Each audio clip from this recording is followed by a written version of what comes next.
الرحمن الرحیم. السلام علیکم فرینڈس. ہم ایجوکیشنل سائیکولوجی PSY 406 کو ڈسکس کر رہے تھے. 11 لیکچر ہم نے اپلوڈ کر دیے ہیں. آج لیکچر نمبر 12 ہم ڈسکس کریں گے. اس میں بیسیکلی ہم نے اسٹوڈنٹس کی ابیلیٹیز اور ڈس ایبلٹیز، ہم لرنر ڈفرینسز ڈسکس کر رہے تھے. تو یہاں پہ 6 سے 11 سال تک کے بچے وہ ہوتے ہیں جو کہ جن کی ابیلٹی سب سے زیادہ ہوتی ہے لرننگ کی. تو research shows that children between ages of 6 to 11 years form the largest group of children served by special education.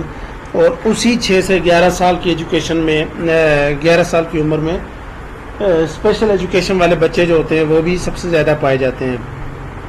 پچھلے لیکچر میں ہم نے اسپیشل ایجوکیشن کے بچوں کو ڈسکس کیا تھا کہ کون سے اسپیشل ایجوکیشن والے بچے ہوتے ہیں، ان کی کیا کیا نشانیاں ہوتی ہیں.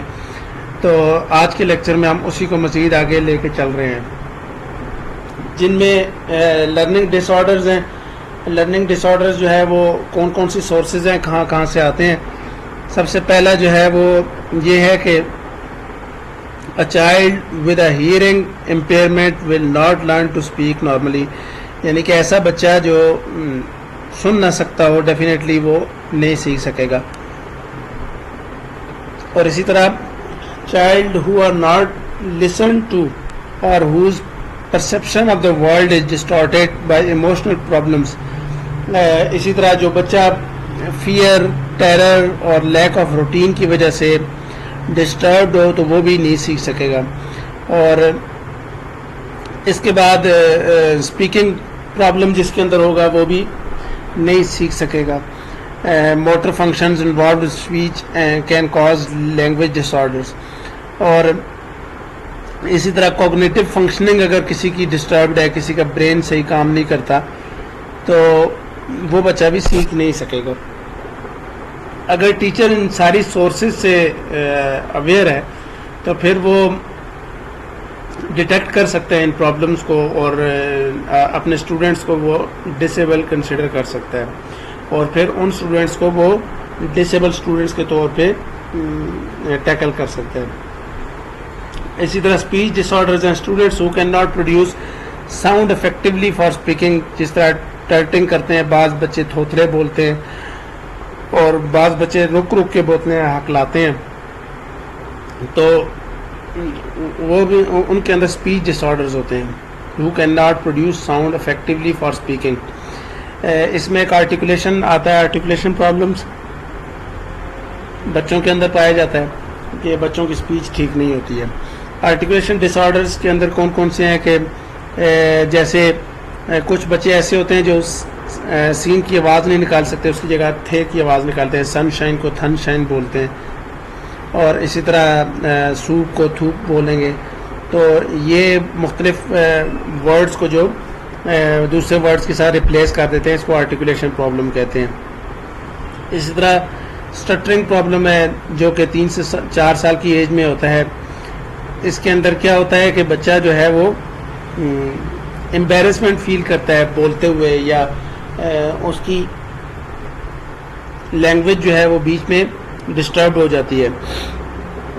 اور یہی اگر اسٹٹرنگ پرابلم زیادہ آگے بڑھتی جاتی ہے تو پھر وہ اسپیچ تھراپسٹ کے پاس اس کو لے کے جانا پڑتا ہے بچے کو. اسی طرح کچھ بچوں کی وائسنگ پرابلم ہوتی ہے. یہ 3rd type of speech impairment ہے. اس کے اندر امپیئرڈ پچ ہوتی ہے. جیسے لاؤڈنیس، کچھ بچے بہت آہستہ بولتے ہیں، زیادہ تیز نہیں بول سکتے. اور کچھ بچوں کی ٹون جو ہے وہ چینج ہو جاتی ہے. جیسے اگر وہ بوائے ہے تو اس کی گرلز والی ٹون اس کے آواز میں زیادہ آتی ہے. اسی طرح اس کے بعد لینگویج ڈس آرڈرز ہے. Language disorders, language differences are not necessarily language disorders. Students with language disorders are those who are markedly deficient in their ability to understand or express language. Basically ہم نے language differences یا language ڈس orders, ہم نے پہلے جو language differences پڑھی ہیں کہ ہماری کچھ بکس ہوتی ہیں اردو میں، کچھ بکس ہوتی ہیں انگلش میں. تو جو اردو والی بکس ہوتی ہیں ہم ان کو آسانی سے انڈرسٹینڈ کر سکتے ہیں، اور وہ کیونکہ ہماری قومی لینگویج ہے اور انگلش والی بکس کے لیے ہمیں تھوڑا سا رٹا مارنا پڑتا ہے, تھوڑا سا یاد کرنا پڑتا ہے. وہ لینگویج ڈفرینسز ہوتی ہیں کہ ہم اپنی زبان کو جب صحیح سے انڈرسٹینڈ نہیں کر سکتے. کچھ اسٹوڈنٹس ایسے ہوتے ہیں جو صحیح انڈرسٹینڈ کر لیتے ہیں اور کچھ انڈرسٹینڈ کرنے میں جن کو پرابلم ہوتی ہے. اسی طرح کچھ گاڈ گفٹڈ اسٹوڈنٹس ہوتے ہیں, کریٹیو اور ٹیلنٹڈ اسٹوڈنٹس ہوتے ہیں جو کہ ساری زبانوں کو تقریباً گریسپ کرنے میں آسانی سے ان کو ہیلپ آؤٹ ہو جاتی ہے. They learn easily and rapidly, their attention is better than their classmates, their practical knowledge is more and better than others, or they are highly motivated and creative.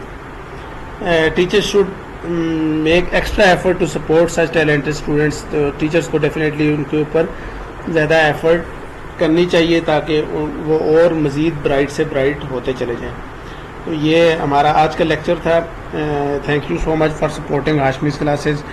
آپ کو اگر کسی بھی سائیکولوجی کے related کوئی لیکچر بھی explain کروانا ہے تو آپ ہمیں کمنٹ باکس میں بتا سکتے ہیں, ہم آپ کے لیے انشاءاللہ وہ آسان لینگویج میں ایکسپلین کر دیں گے. تھینک یو سو مچ. اللہ حافظ.